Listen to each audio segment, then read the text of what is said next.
Hoy vamos a hablar sobre las mezclas, tipos de mezclas y los métodos de separación.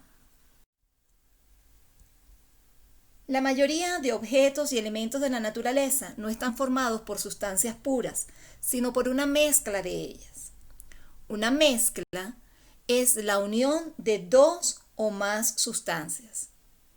Así vemos, por ejemplo, que el agua de mar e incluso la de los ríos no es agua pura, sino que es una mezcla de aguas y sales.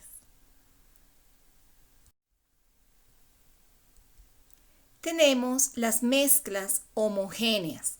Son aquellas sustancias que al mezclarse no permiten una distinción de los componentes que la forman.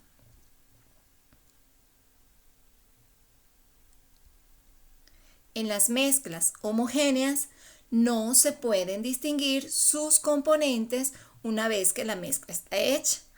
Por ejemplo, el café, la sopa de tomate, el zumo de naranja.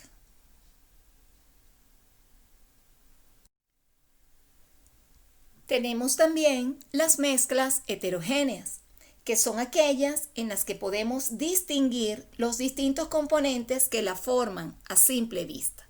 Son sustancias que al mezclarse se puede identificar fácilmente cuáles son sus componentes. Por ejemplo, el agua y el aceite, una sopa de vegetales, arena, piedras, una ensalada. Veamos a qué tipo de mezcla pertenecen los siguientes ejemplos. Voy a colocar acá 4 imágenes para que podamos determinar si son mezclas homogéneas o heterogéneas. Recuerda que nos referimos a mezclas homogéneas cuando no podemos distinguir los distintos componentes que la forman a simple vista.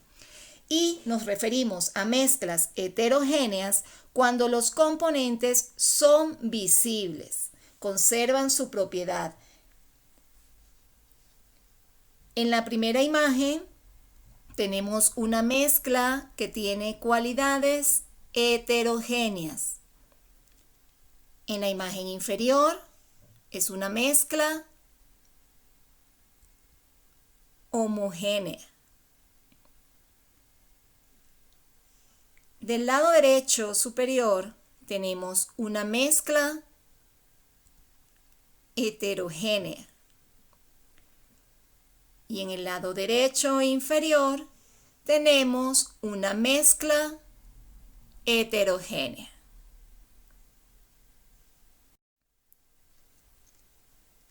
Recordemos un poco entonces de lo que hemos hablado. Las mezclas se refieren a la unión de dos sustancias, pero sin perder sus propiedades. Esta unión puede ser homogénea cuando al unir las sustancias, al mezclarlas, no se puede ver sus componentes a simple vista. Y las heterogéneas cuando al unir las sustancias, al mezclarlas, se puede distinguir cuáles son los componentes que se mezclaron.